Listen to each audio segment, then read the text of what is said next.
It's Madden NFL 23 on EA Sports. And coming up next, it's a cross-conference showdown. It's the Philadelphia Eagles and the Indianapolis Colts on Sunday Night Primetime.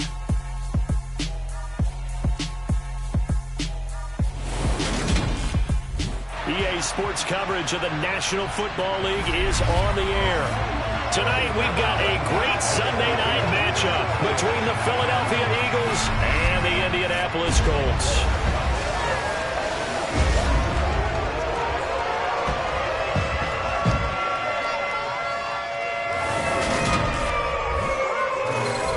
With Charles Davis, as always, I'm Brandon Gaudin. And Charles, you talk about storylines in this one. I think it begins and ends with our two quarterbacks, certainly two of the best in the business. And nowadays, I don't think you can get by for long periods of time without a top-flight quarterback. The way the game is played, with all the responsibility he has and how the game flows through him, if he's not on the top of his game, your team's not going to benefit at all.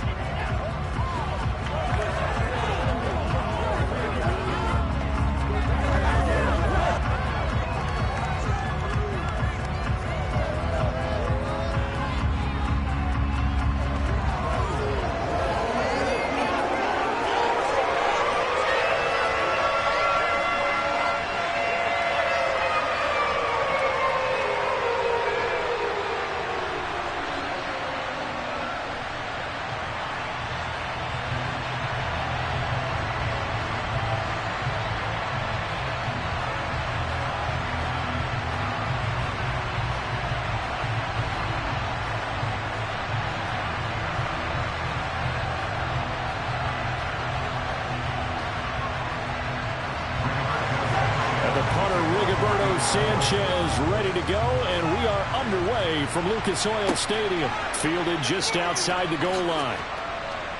And some good special teams coverage as they bring him down just outside of the 15.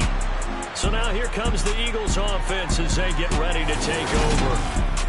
And they will be led out by their 6'3" quarterback. We're seeing it more and more in this league, how teams love to have athletes back there taking the snaps, guys who can throw it and move around and get yardage with their legs if needed. He's one of the best examples that we see out there right now. He can throw for hundreds of yards one week and then run for 100+ the next. He adds an extra dimension that really confounds defenses when he puts it all together.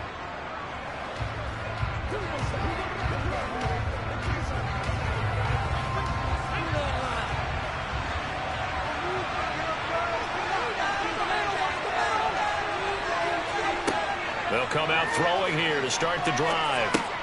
He'll get this one complete. That's A.J. Brown. So the completion good for 7 there. And that's going to bring up second down. I think defensively you're okay with that. Here in the first quarter, he's going to get some catches, but they rallied to him quickly. And that's what you count on. And I like what you just said. First quarter, can you do it all game long? They catch it, you tackle them, they go down on the spot. Because when you're able to do that and you don't give up big chunks of yardage after the catch, now you put the offense in a position where every series they have to work hard to pick up first downs, and you tend to stall them out when you do that. 6 yards the pickup, and that's a first down. So we just called his name on the previous snap, and they go right back to him, Charles, for a second consecutive completion. Yeah, I think what we're discovering on this drive is that he feels like he has answers no matter what defense you throw up there. He reads it, finds the open spot, and is available for the completion.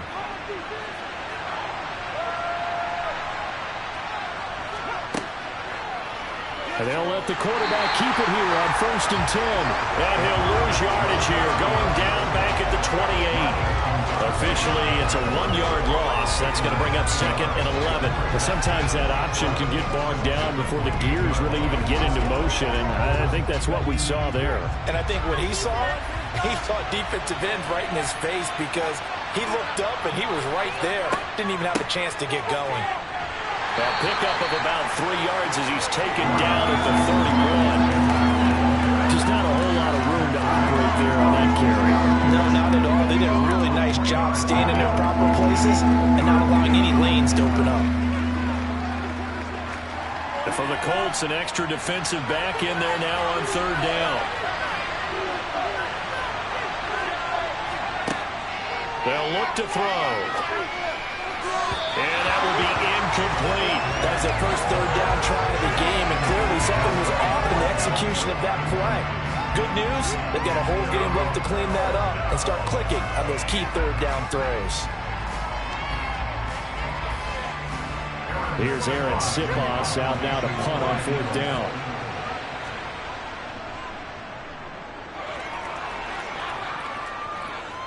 And the fair catch is made at about the 27-yard line. So now the Colts will get their first opportunity with a football. And leading them out there, we get a look at their 6'3" quarterback. I tell you what, when he is on schedule for that week, secondaries take notice because you've got to stay alert back there on every snap. A truly powerful arm, one that's capable of challenging any level of the defense on any given play. That's why so many scouts preach arm talent when preparing for the NFL draft. A quarterback with arm strength to make every throw in the book, he's an asset to have in any offense.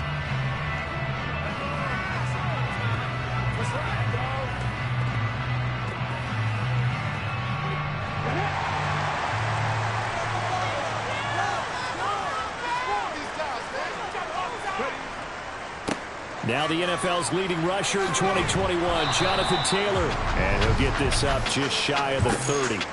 Well, sometimes it's hard to take your eyes off this guy at the linebacker position. He can really cover some ground, and he did there to make that play. And sometimes all of your best laid plans of play design, your X's and O's, they can't always account for individual effort defensively.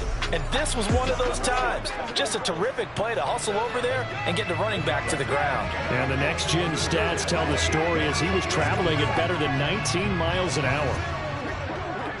The last run got a couple. Here's 2nd and 8. They go to the ground again with Taylor. And he'll scratch out a yard up to the 30, and that's all. Ladies and gentlemen, that is a force of nature in the defensive tackle position. Yes, he's as big as they come, but still plenty agile. He's able to make a nice play there to swallow up the ball carrier. The Eagles call on the extra defensive back here as they prepare for a stop on 3rd down. Now they'll throw here out of the gun. This will be taken in by Michael Pittman. And out across midfield down to the 45. And they pick up 25 as they convert on 3rd. But one of the ways the quarterbacks keep all the receivers alive in the play, never lock in on any one guy. Make sure you keep your eyes moving, scan the field. And here he finds the open guy for a nice pickup.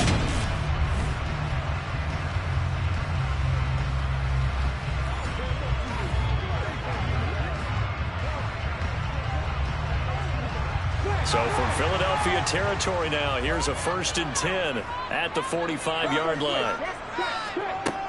They'll set up a throw. He'll find Paris Campbell. That's complete.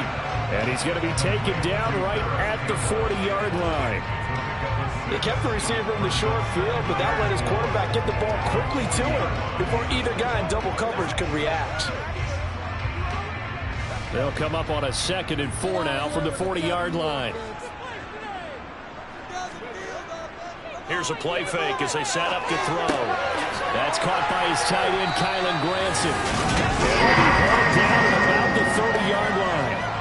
I'll give the rookie another one on this opening drive and a 1st down with it. A nice start, Charles, for the first-year passer. He's come out, made a few plays, nice plays to begin this contest. He certainly has. If he finishes off this drive with a touchdown pass, I believe we don't call him rookie anymore. We'll move him right to veteran and continue from there.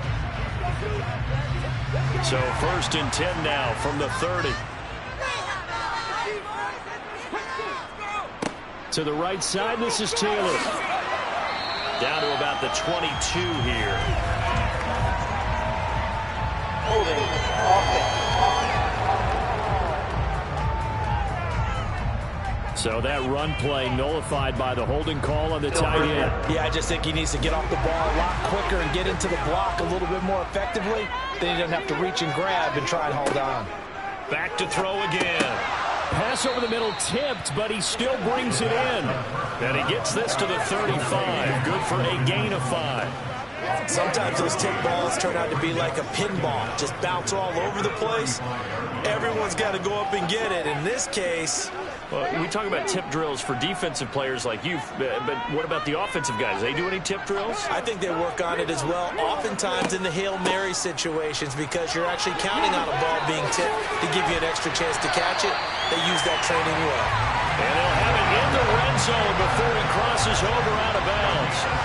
It'll be a gain of 17 and an Indianapolis first down. Quite the opening drive march they're on right now. It looks a lot like what we saw in practice prior to the game, doesn't it? You know, because on that last big practice beforehand, you go through your offensive script. You go through your play calling. You go through all this stuff and establish things. And it looks like it's going like clockwork right now for them. So here's a 1st and 10 now, down inside the 20. From the red zone now, they'll look to throw. He'll find a man over the middle. It's Pittman. And they've got this down to about the 12-yard line. Well, that's not just his first, not his second, already his 3rd completion here on the opening drive. And I think it's safe to say that getting